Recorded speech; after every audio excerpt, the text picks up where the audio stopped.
नमस्कार, मैं जितेंद्र शर्मा। स्वागत है आप सभी का श्री रामगोपाल गाड़ोदिया आदर्श विद्या मंदिर के इस ऑनलाइन चैनल पर। लास्ट टाइम हम बात कर रहे थे व्यावसायिक बैंकों के कार्य के बारे में, तो हमने व्यावसायिक बैंकों के कार्य देखे थे। आज हम देखेंगे, आज का जो हमारा टॉपिक है वो है व्यावसायिक बैंकों के द्वारा साख सर्जन किस प्रकार से किया जाता है। इससे पहले हम चर्चा कर चुके कि साख सर्जन है क्या। साख सर्जन का मतलब है व्यावसायिक बैंकों की उधार देने की क्षमता, यानी ऋण प्रदान करने की क्षमता क्या होती है, उस प्रक्रिया के बारे में अपन पढ़ेंगे। देखो, साख सर्जन करने के तरीके दो है। सबसे पहला तरीका जो है साख सर्जन का, वो है कागजी मुद्रा के द्वारा साख सर्जन करना। कागजी मुद्रा का मतलब हो गया नोट निर्गमन। नोट निर्गमन। तो साख सर्जन पहला काम तो है कागजी मुद्रा के द्वारा। आपको ये बातें पहले बताई जा चुकी है कि नोट निर्गमन करने का एकाधिकार किसे है। जब हम भारत के संदर्भ में बात करते हैं तो नोट निर्गमन करने का अधिकार भारत में केंद्रीय बैंक को है।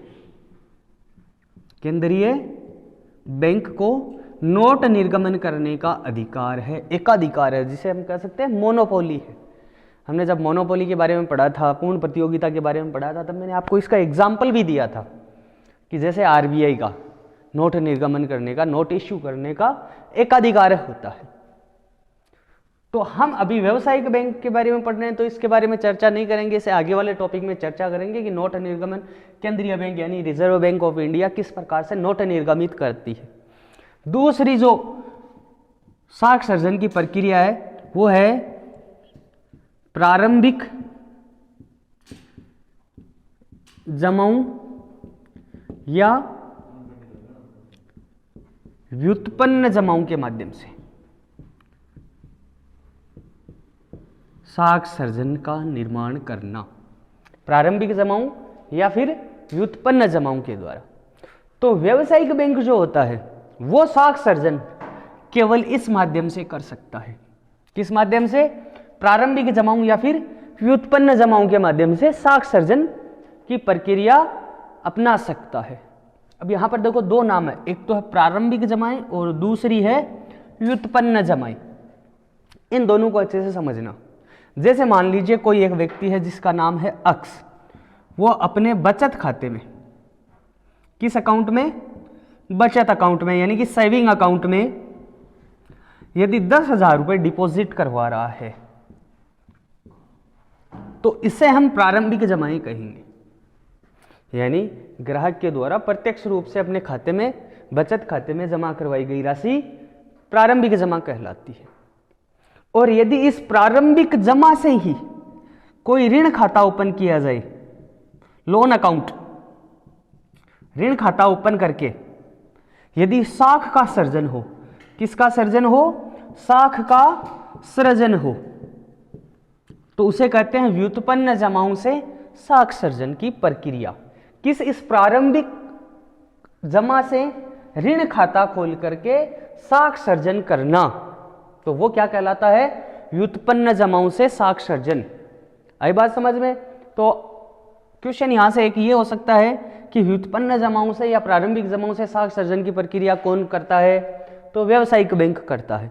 यदि कोई व्यक्ति प्रत्यक्ष रूप से अपने बचत खाते में रुपए जमा करवाता है तो उसे अपने नाम दे दिया प्रारंभिक जमा, और इसी प्रारंभिक जमा से कोई ऋण खाता ओपन कर लिया जाए और उससे साख का निर्माण किया जाए, साख का सर्जन किया जाए, तो उसे व्युत्पन्न जमाओं से साख सर्जन कहते हैं। तो हम देखते हैं इस व्युत्पन्न जमा से ये व्यावसायिक बैंक साख सर्जन किस प्रकार से करते हैं। अब हमारा जो नेक्स्ट टॉपिक है वो है साख सर्जन किस प्रकार से किया जा सकता है। तो देखिए, मान लीजिए कोई अक्स व्यक्ति है जिसने अपने खाते में रुपए जमा करवा दिए, कितने? 10,000 रुपए। इसे अपन क्या नाम दे देंगे? प्रारंभिक जमा। दूसरी बात, ये जो प्रारंभिक जमाएं होती है इसका कई गुना साख के रूप में दिया जा सकता है, यानी उधार के रूप में दिया जा सकता है।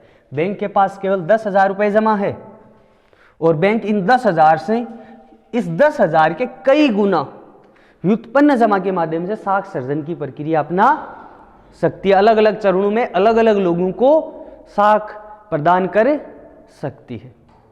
किस प्रकार से करती है? देखो, यदि कोई भी बैंक ऋण प्रदान करती है तो उसे एक आरआर चुकाना पड़ता है, जिसकी चर्चा हम केंद्रीय बैंक की जो मौद्रिक नीति होगी उसमें भी करेंगे। वहां पर अपन आराम एक्सप्लेनेशन से पढ़ेंगे कि आरआर है क्या। यहां पर देखिए, आरआर का मतलब है रिक्वायर्ड रिजर्व, यानी कि आवश्यक कोष। आवश्यक कोष, इस आरआर का एक निश्चित प्रतिशत आरबीआई को भी भेजना पड़ता है। ये व्यावसायिक बैंक इस रिक्वायर्ड रिजर्व का एक निश्चित प्रतिशत हिस्सा किसके पास भेजेगी? आरबीआई के पास, और एक निश्चित प्रतिशत हिस्सा अपने पास नगद के रूप में रखना पड़ता है। इन दोनों को जोड़ दिया जाए तो बनता है आरआर, यानी कि रिक्वायर्ड रिजर्व। ये रिक्वायर्ड रिजर्व का परसेंटेज आरबीआई काट लेगी, व्यावसायिक बैंक काट लेगी अपने पास जो प्रारंभिक जमा है उनसे, और बाकी राशि ऋण के रूप में वितरित कर दी जाती है। जैसे मान लीजिए आरआर की रेट यहां पर 20% है, तो देखो फर्स्ट चरण व्युत्पन्न जमाओं से साख सर्जन किस प्रकार से होता है। देखो, प्रथम चरण देखिए, पहला चरण जिसमें रिक्वायर्ड रिजर्व है, यानी कि आरआर की राशि काट कर अन्य राशि ऋण के रूप में वितरित कर दी जाती है। दूसरा चरण हो जाएगा जमाओं का, तीसरा चरण हो जाएगा आरआर का यानी आवश्यक रिजर्व का, और चौथा चरण है व्युत्पन्न जमाएं।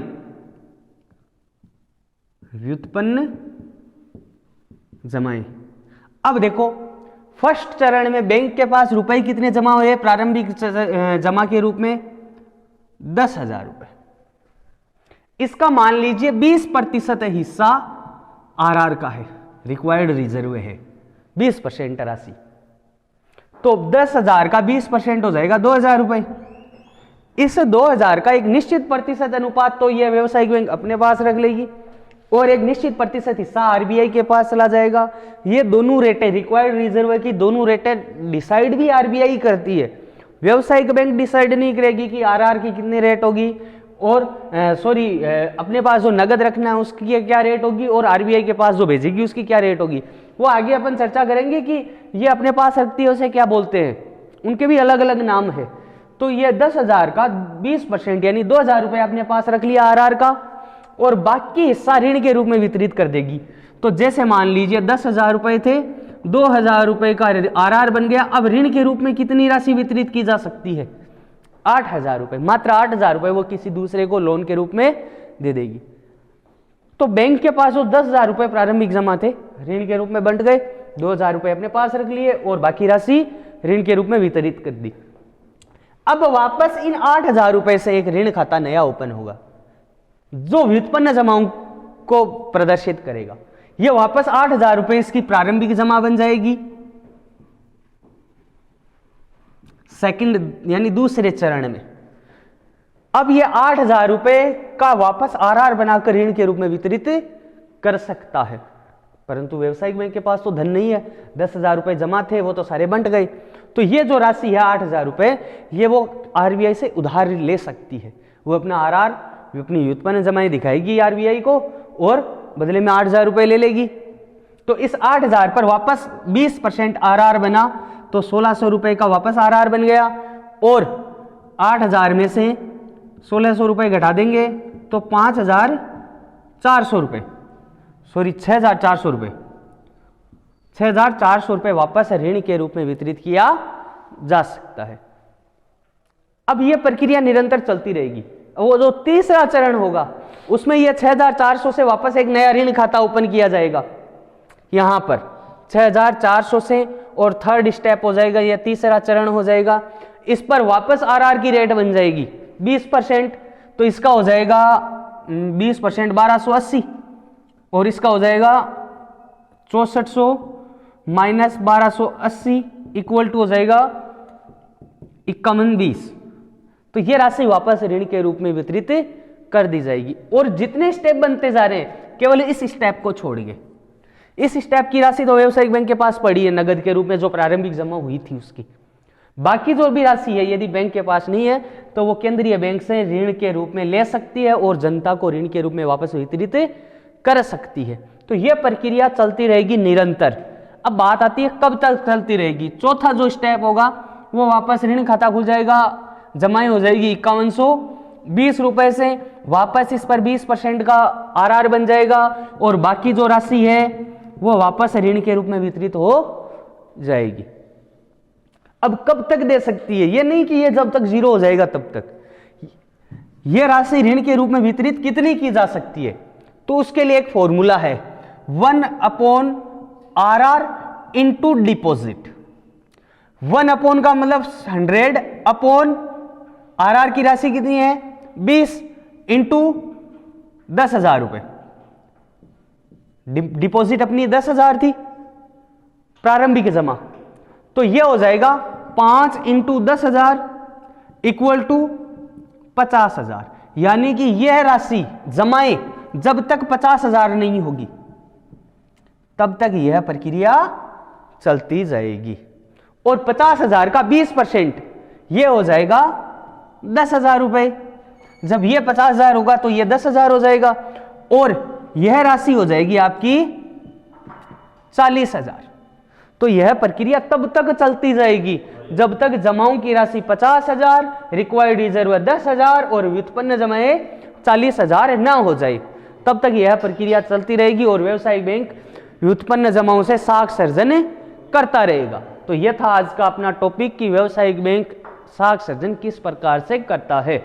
तो व्यवसायिक बैंक साख सर्जन केवल व्युत्पन्न जमाओं के माध्यम से कर सकता है, कागजी मुद्रा के द्वारा तो केवल आरबीआई करता है। तो यह था आज का टॉपिक। नेक्स्ट टॉपिक होगा उसमें देखिए साख सर्जन की सीमाएं क्या है, या आगे का टॉपिक लेंगे कि केंद्रीय बैंक क्या है, उसकी क्या क्या विशेषताएं हैं तथा उसके क्या कार्य हैं, उनके बारे में चर्चा करेंगे। तब तक के लिए धन्यवाद।